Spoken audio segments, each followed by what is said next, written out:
Hi, I'm davidinark, and welcome to a tutorial walkthrough for installing Winbox for 86box.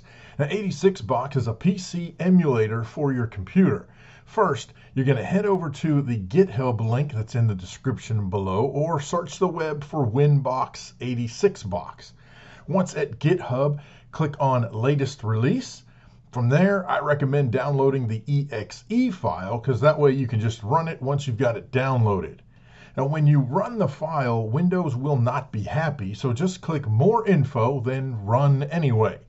Start the installation, checking the box for a desktop shortcut if you want one. After the install, run the program. Now, the first time you run it, it'll detect that you do not have 86box nor any of the system ROMs installed, and it'll automatically go and get the files you need. That is awesome. Now, even with a fast internet connection, it can take a few minutes to grab the files and install them on your computer, so just hang out for a bit until it gets done. Once that's done, you want to click on the New Machine button in the upper left corner. This will start the New Machine wizard, which will walk you through step by step. The first thing you'll do is name your machine. I'm going to name this one DOS 622 since it's going to be a DOS machine, but you can put whatever you want there. Next, you can choose from a slew of computers. 86box, which is based on PCEM, emulates the actual hardware and BIOS of various machines. You can look through these and check them out, and for some folks, you might even find the BIOS for the exact machine you used to have back in the day. I'm going to go with a generic 486-based clone. From there, you can choose your processor, how much memory you want, what kind of build that you like, and the printer.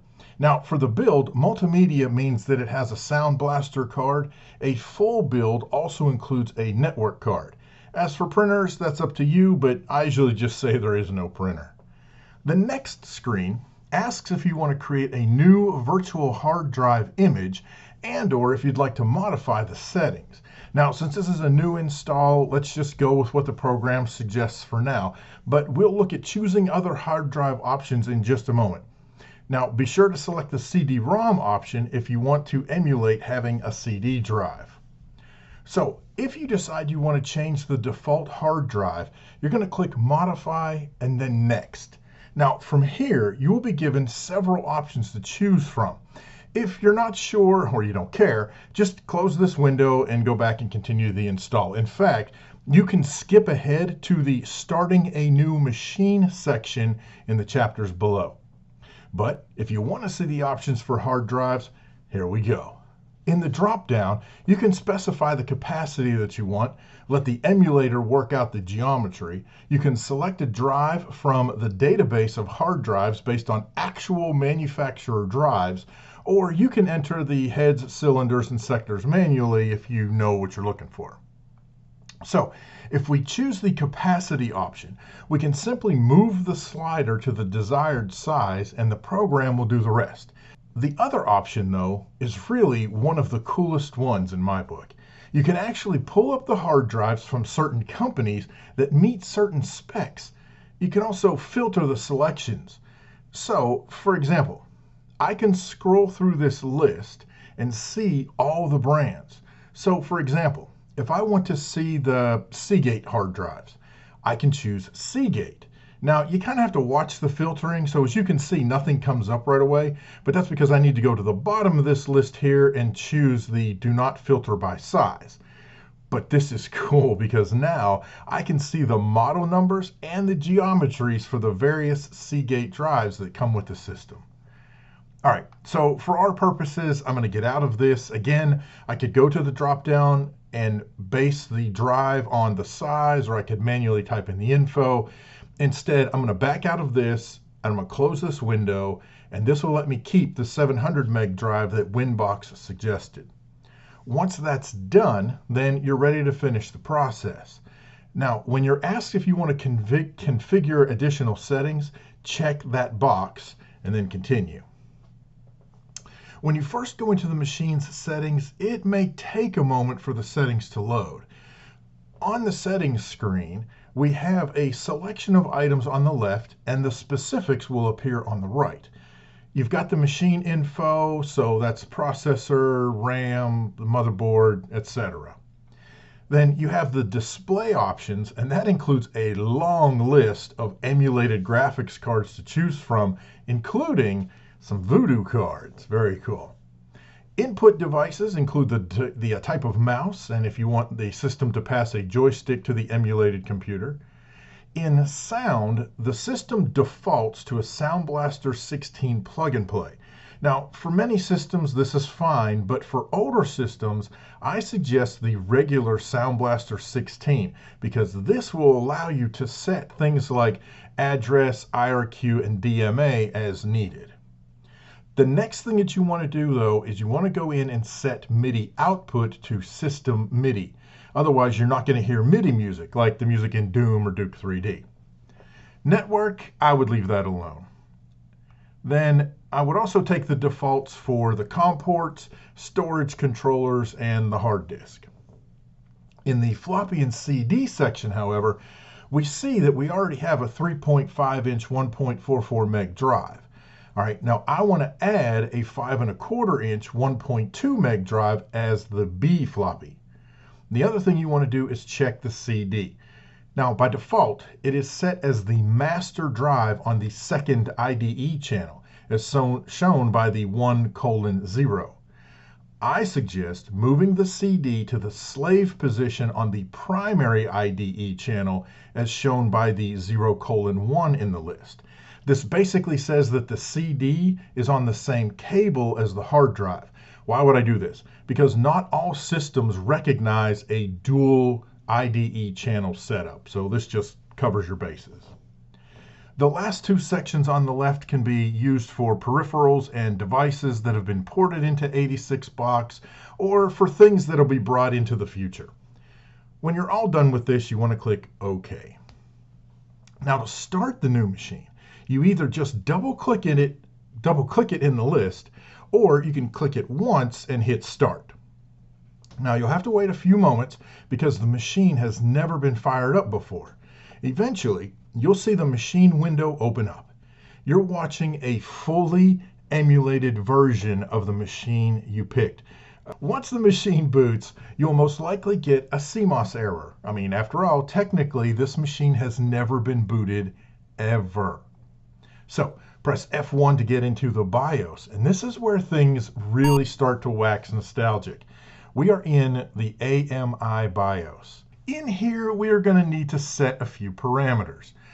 Notice, if you click your mouse inside the window, the emulator captures that mouse. To release the mouse back to your host system, just click the middle mouse button, and now I can use my keyboard arrows to move around.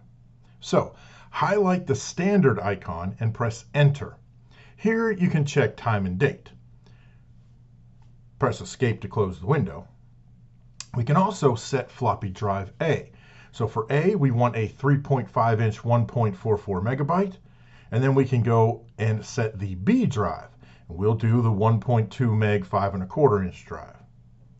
Now you can also set the master disk here if you know all the parameters, but you don't have to do that here. This BIOS actually can detect the drive that the emulator is sending to it. So if I hit Escape, then I can use Tab to jump to the next window, choose IDE Setup, and the system will automatically detect the drive that we have created.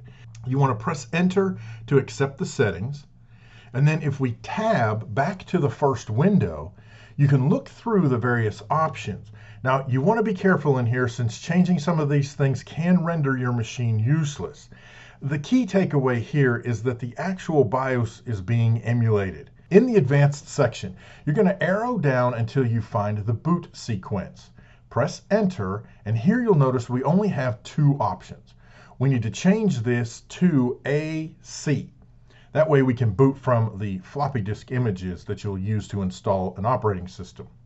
There are a lot of other options in here, so again, be careful. Remember, messing with some of these can render your emulated system unstable or even useless. All right, once you're done poking around, press Escape and then make sure you save the changes by pressing Enter, and the machine will reboot. Now, when the machine reboots, it's going to report that the drive is not ready, because we don't have anything installed, right? So we need to install DOS. So you can attach floppy images in a couple of ways.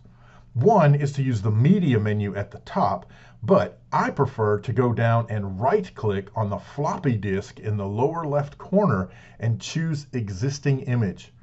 From there, locate your disk images. In my case, I have the 3 DOS 622 disks saved as disk 1, disk 2, and disk 3. So I'm going to attach disk 1 and then press the enter key, and the system will start to read the boot disk.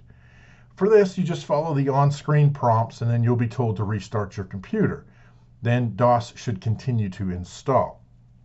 Now, when you are asked to insert the next disk, you're going to go down and right-click on that floppy icon in the lower left again, choose existing image like we did before, but this time select disk 2 and press enter.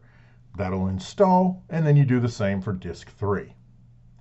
Now, at the end of the installation, the computer will tell you to remove your floppies.